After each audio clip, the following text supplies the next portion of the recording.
Você pode ser o filho do seu pai, por Joel S. Goldsmith. Nenhuma parte do Sermão da Montanha é mais desafiadora do que o ensinamento de não só amarmos nossos semelhantes como a nós mesmos, como, do mesmo modo, amarmos nossos inimigos. A reação a um tal mandamento depende das respostas que dermos a essa pergunta. Existem dois poderes? Existirá algo ou alguém fora do alcance do poder de Deus? Quais as limitações que nós colocamos ao poder de Deus? Até que ponto acreditamos que Deus possa atuar deste lado da rua, mas não do outro lado? De acordo com o Mestre, não chameis a ninguém sobre a terra de vosso Pai. O vosso Pai é um só e está no céu. Assim, ninguém tem um pai americano, inglês ou russo, um pai branco, preto ou amarelo, um pai oriental ou ocidental. Há apenas um Pai, o Pai do céu, que é o princípio criativo, que rege cada um de nós e a tudo o que existe. Poderá existir quem, por ignorância de tais princípios, não conheça ainda essa verdade sobre si mesmo e, por isso, não possa a vivenciar, o que, entretanto, não impede que nós a conheçamos. Se formos ao altar para orar, não aceitando em nosso coração que todos os homens sejam filhos do mesmo Pai, e por isso, irmãos, melhor faremos em parar de orar por nós mesmos, nos afastar do altar, sentar quietos e resolver dentro de nós que, antes de podermos esperar encontrar Deus, devemos nos reconciliar com nossos irmãos. O tanto que pudermos evitar pensar numa pessoa como ser humano, pensar em seus pais, em sua educação, no meio onde cresceu e vive, assim como nos demais fatores que possam ter contribuído para a discórdia ou harmonia atuais, mantendo nossa mente fixada em Deus, percebendo que todas as coisas emanam de Deus e que tudo o que vive e se move tem seu ser em Deus, será o quanto poderemos amar nosso vizinho, mesmo que seja um inimigo.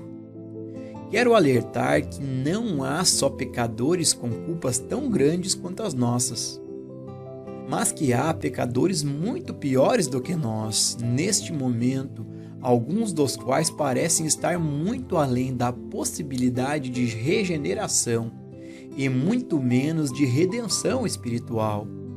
Mas, apesar disso nos afligir, Deus é o único Pai, é o Espírito, a alma do homem. Para sermos espiritualmente completos, harmonizados e inteiros e gozarmos o reino de Deus no mundo, é necessário que, além de ter o conhecimento da verdade sobre nós mesmos e sobre os que estão dentro de nossa órbita, ampliemos nosso campo e reconheçamos a verdade universalmente, de forma a não mais considerarmos uma pessoa como separada, como afastada de Deus ou indigna de ser filho de Deus e por isso apartada em sua casa. Este não é um mundo feito de coisas e pessoas separadas.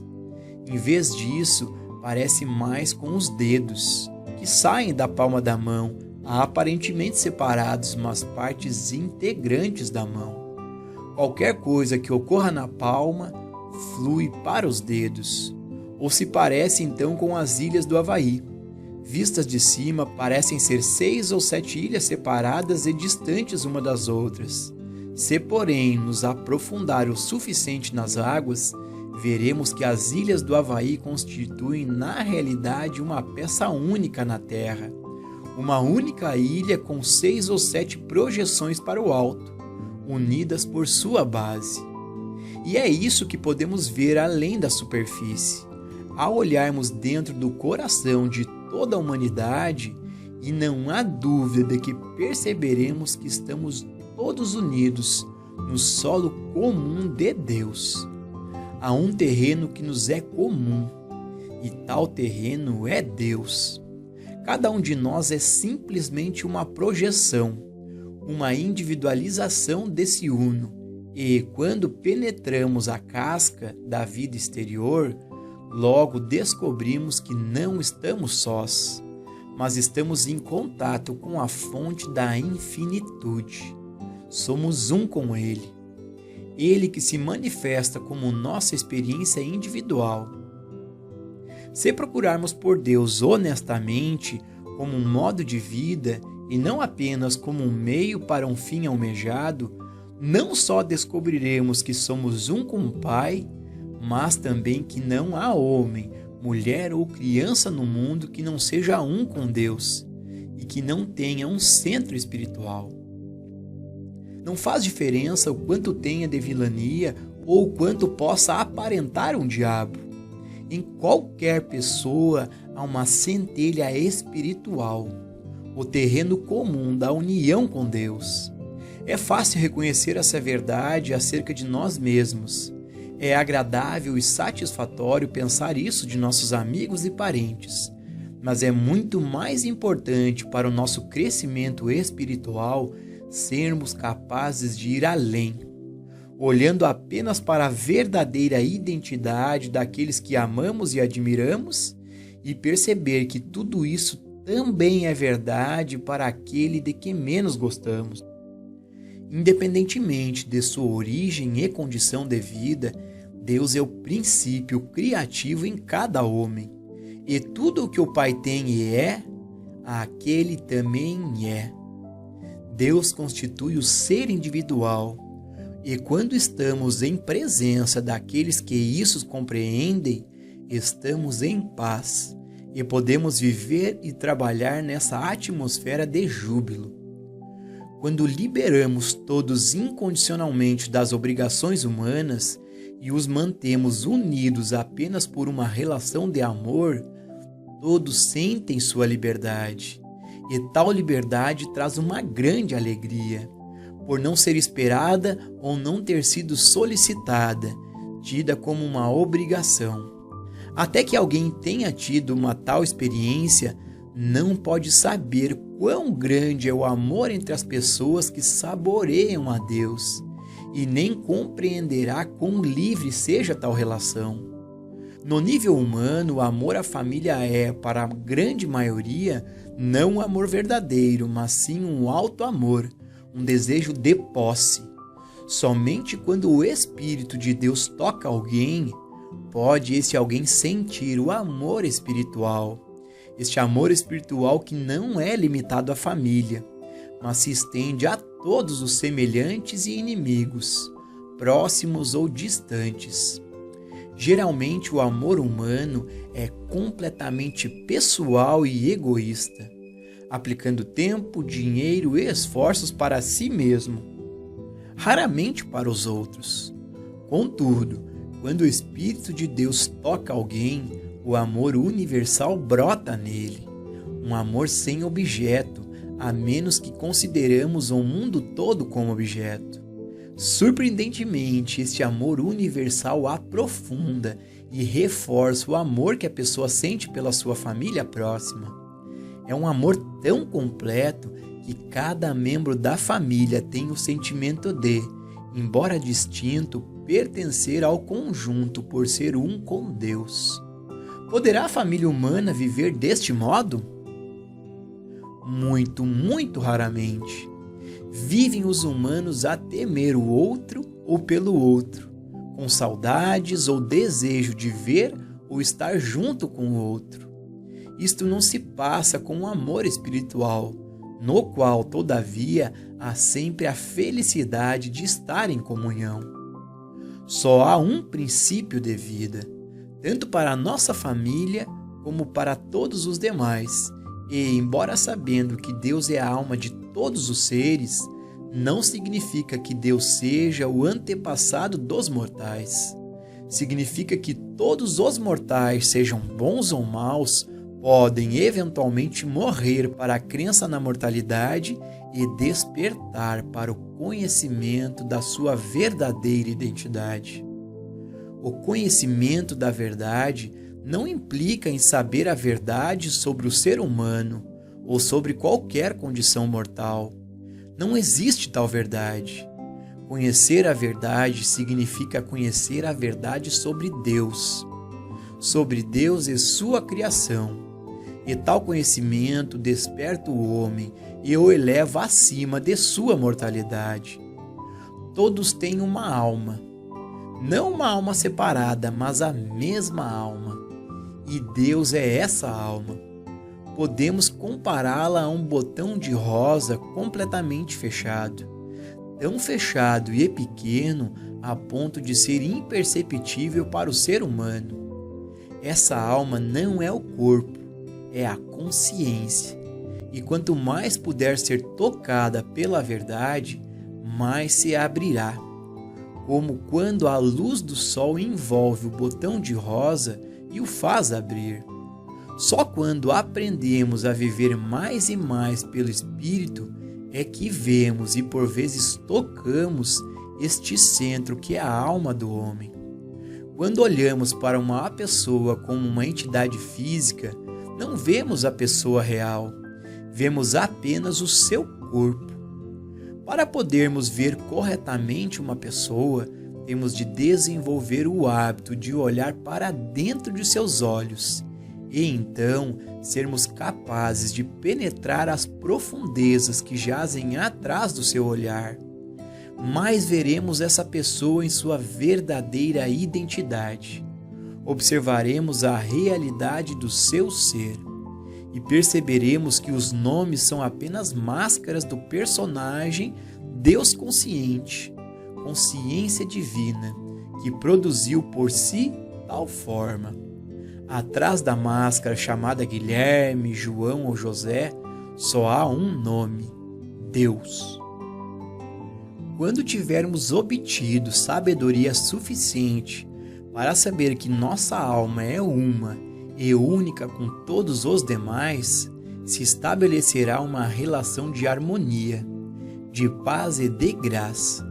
E essa relação não só será estável, mas mutuamente benéfica, já que, enquanto nos olharmos apenas humanamente, teremos só desapontamento.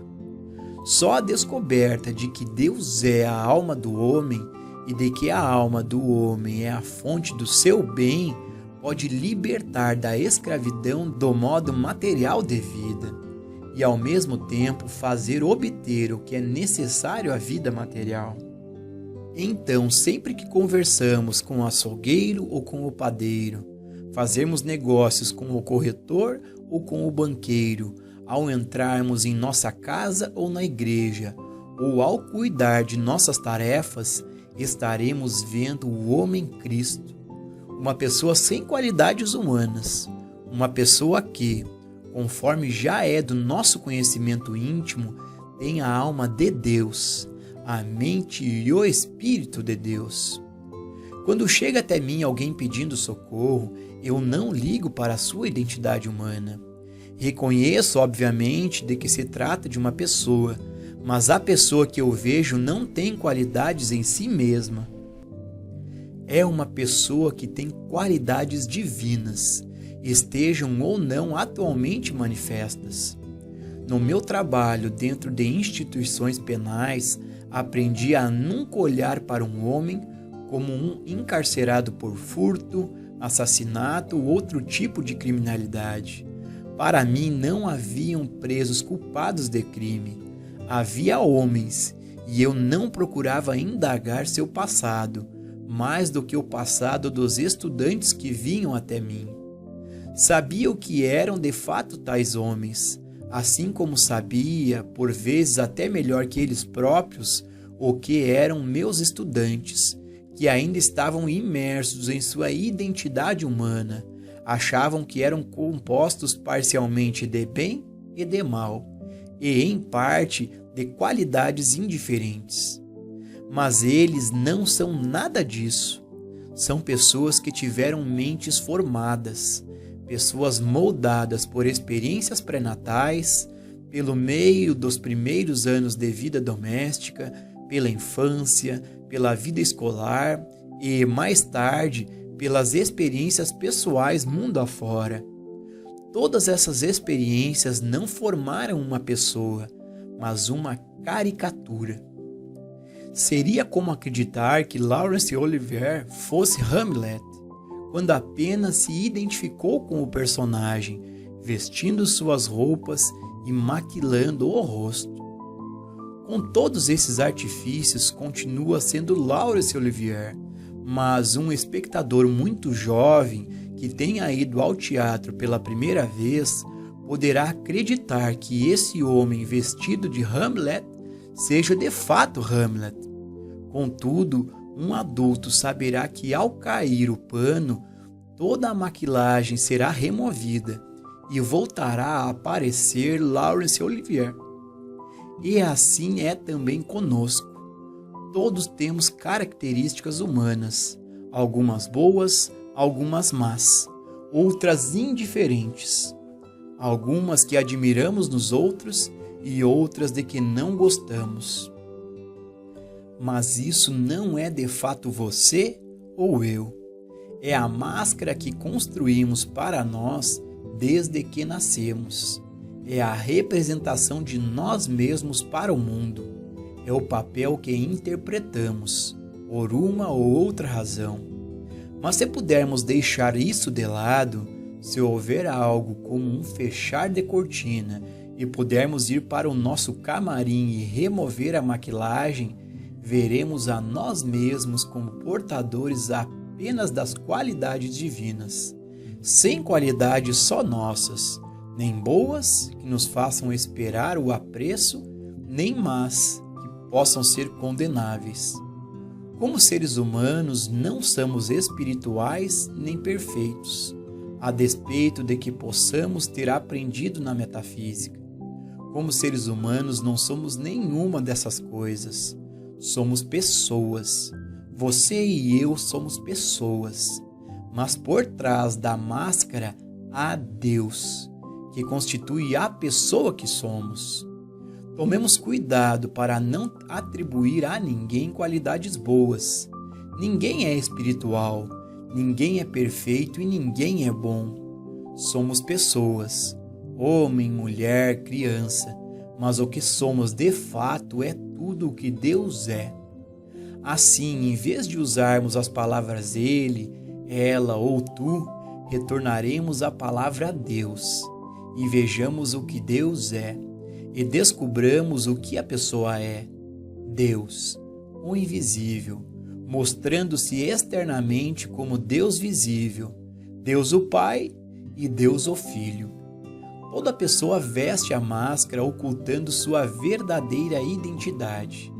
De fato, a palavra latina persona significa máscara. Mas quando removemos a máscara da personalidade humana, descobrimos que tudo o que Deus é, a pessoa é. A personalidade humana, com seu bem e seu mal, sua beleza e feiura, riqueza e pobreza, e os demais pares de opostos, desaparece quando se faz a constatação. Aí está um ser individual, Deus expressando sua perfeição e harmonia. O simples fato de podermos olhar agora para uma pessoa e no próximo minuto esta roubar nossa carteira não altera em nada a realidade de sua verdadeira identidade. Prova apenas que não chegou ainda o despertar para essa identidade verdadeira. Temos o dever, e não só perante nós mesmos, de fazer com que o mundo reconheça o homem não pela carne, e sim que reconheça a cada um como de fato deve ser reconhecido, não atribuindo qualidades boas ou más, tanto para os amigos como para os inimigos, cessando de pensar sobre sua história passada, presente ou talvez futura. Temos de olhar para ele apenas como uma pessoa e vê-lo em sua identidade espiritual. Deus é a alma desse indivíduo. Deus é a sua mente e inteligência. É Deus que derrama a si mesmo para se expressar como ser individual. Haverá no mundo algo mais desejável para a alma humana do que o reconhecimento do seu verdadeiro self? Num primeiro momento, poderemos achar que isso é ser por demais impessoal, mas não é nada disso. Trata-se, isto sim, de ser verdadeiro, pois observando tais princípios, estaremos observando as pessoas como elas são realmente. Quando Pedro soube dizer: "Tu és o Cristo, o Filho do Deus vivo", foi porque já era capaz de ver através das aparências humanas e pôde ver aquilo que animava Jesus e que fazia dele um salvador e um guia do mundo. Os sinais externos mostravam Jesus como um carpinteiro e como um mestre na sinagoga judaica, mas, por causa do discernimento espiritual, Pedro pôde ver através das aparências e perceber que era o Cristo que atuava no homem Jesus. Se virmos o Mestre sob essa luz, mas pararmos por aqui, teremos uma noção incompleta, pois não apenas em Jesus atuava o Cristo. Você e eu também somos Cristo movidos. Não há de fato uma pessoa no mundo que não se possa dizer Deus Pai, Filho e Espírito Santo. Não há ninguém que, em sua identidade espiritual, não seja filho de Deus, embora na conjuntura humana isso não seja lá muito evidente. O ser humano, vivendo o seu dia a dia, é o homem de carne que não está sob o governo de Deus e que não agrada a Deus, e que por isso é confuso, perplexo, frustrado, doente e muitas vezes acossado pela pobreza. Com os filhos de Deus não é assim. Não estão enredados nos problemas do mundo. Os filhos de Deus são livres.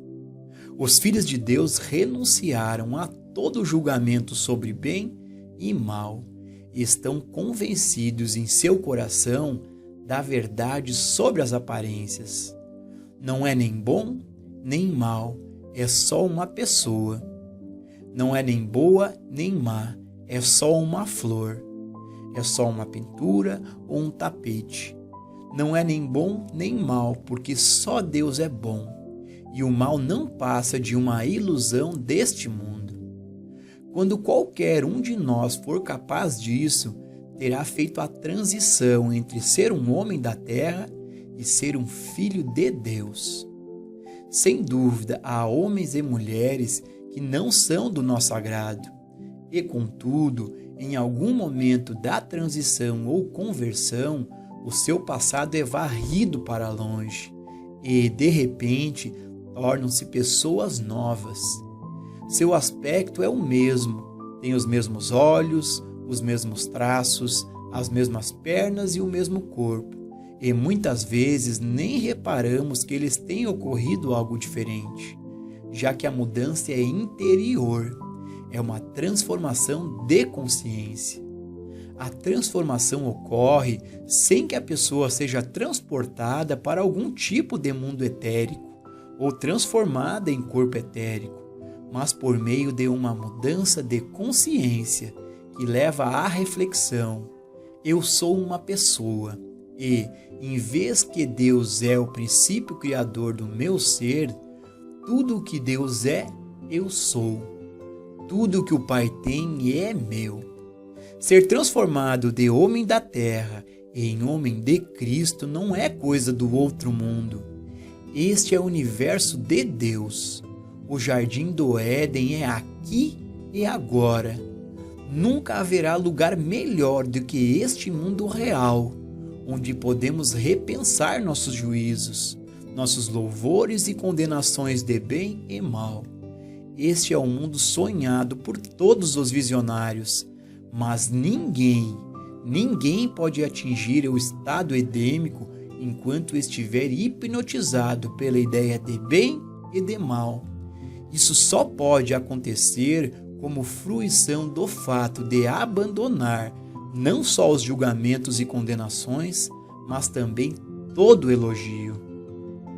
Quando não mais estivermos sob a influência hipnótica dos pares de opostos, o mundo não terá mais poder de nos escravizar. Esse mundo ultrapassa em muito nosso desprendimento da ideia de bem e de mal, e de fato não ocorrem mudanças no mundo em si. Este parece ser o mesmo, mas a grande diferença é que nós não o vemos mais do modo anterior. Para nós há nele uma luz diferente. Temos agora uma outra perspectiva, um ponto de vista diferente. As pessoas são as mesmas, os mesmos funcionários nas lojas, o mesmo marido, a mesma mulher ou filhos, e todavia a visão interna se altera no momento em que nós percebemos a natureza divina da alma humana. A transformação ocorreu em nós.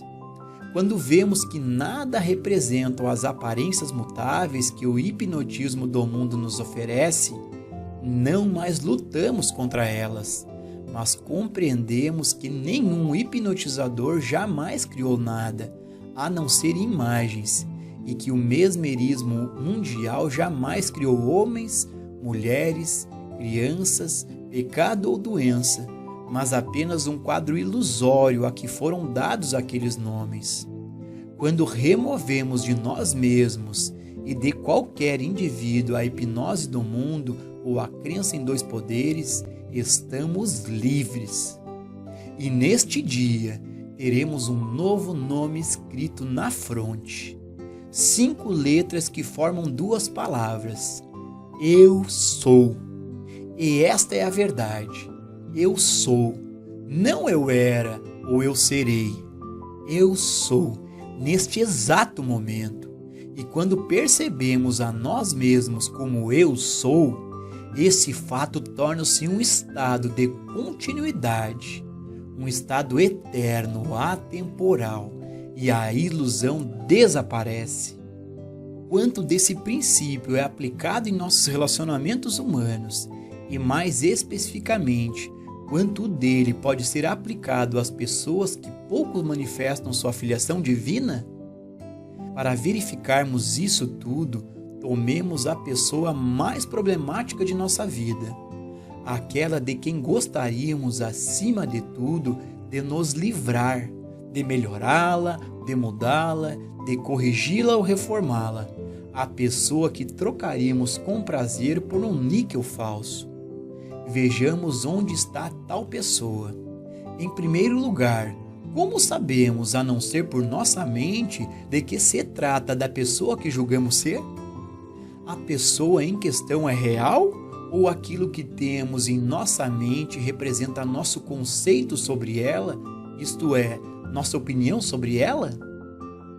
Nessa altura, se estivermos lendo atentamente este livro, provavelmente não haverá pessoa alguma a nos irritar de verdade ou a causar-nos problemas. Se, porém, continuarmos a sermos perturbados à ideia de alguém, será porque ainda conservamos um conceito sobre esse alguém, e será esse conceito a causar um conflito dentro de nós. Se estivermos nos incomodando com alguém, podemos ter a certeza de que nosso conceito sobre este alguém está completamente errado, pois a sua identidade verdadeira é Deus. É Deus mesmo a se expressar como indivíduo sobre a terra, o Cristo contra o qual alimentamos falso testemunho. Desse modo, nós somos os pecadores, não ele, já que levantamos falso testemunho contra ele, mantendo um quadro incorreto da própria imagem e semelhança de Deus. Uma imagem tão afastada daquilo que a pessoa é de fato, que se a desenhássemos como a vemos e lhe mostrássemos, esta jamais se reconheceria. Provavelmente o mesmo se dá com muitas pessoas que conhecemos em relação a nós.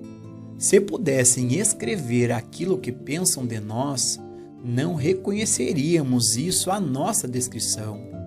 Se nos amam, a descrição será muito melhor que nós, e sabemos disso. Se não gostam de nós, a descrição será muito pior que a realidade, e sabemos disso também. Contudo, agora estaríamos cometendo o mesmo erro. A pessoa a cujo respeito pensamos preconcebidamente que seja muito boa, não o merece humanamente, e a outra com quem levantamos falso testemunho não merece tampouco. Esqueçamos o bem que pensamos um dos outros e o mal que pensamos de outros, e vejamos a realidade espiritual.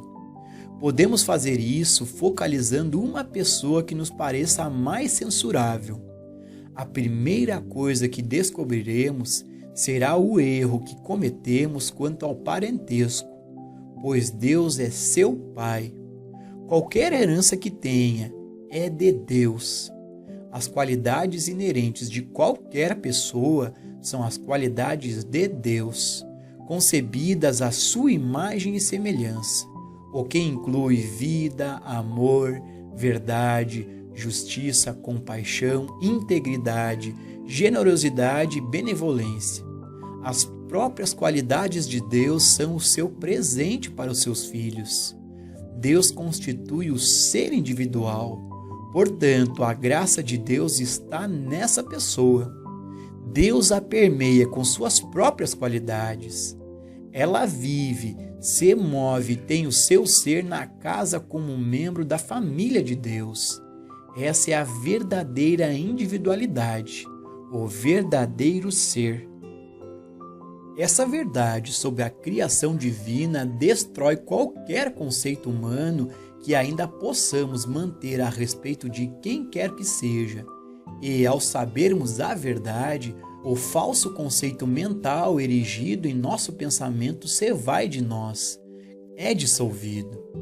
Da próxima vez que olharmos para essa pessoa problemática, o amor fluirá de nós, pois a estaremos vendo como ela é de fato, e ao observá-la como ela é, ficaremos satisfeitos com a sua aparência. A personalidade, o corpo, a carteira, assim como as virtudes e as desgraças humanas podem ser esquecidas. E aquele cuja percepção foi além e acima de tudo isso descobrirá que esta é uma pessoa e a realidade do seu ser é Deus. E uma tal descoberta pode conscientizá-lo de sua verdadeira identidade e dispersar por completo a ilusão dos sentidos que o aprisiona. A verdade que conhecemos não diz respeito ao ser humano, mas a Deus, que se manifesta como esse indivíduo. Nossa mente nos prega uma peça, aceitamos conceitos e neles acreditamos, mas agora podemos ver que nada são, a não ser imagens mentais.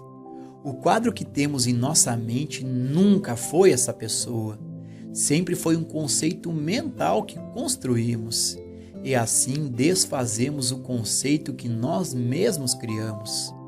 Ao sabermos que essa imagem em nossa mente não é verdade, não tem substância ou realidade, podemos começar a aceitar Deus como o princípio criativo da vida e compreender por que foi-nos dito para amar não só nosso próximo como a nós mesmos, mas também nossos inimigos. Em nosso coração podemos dizer dessa pessoa: reconheço naquilo que és, o Filho de Deus, o Cristo. Meu Pai interior o revelou a mim.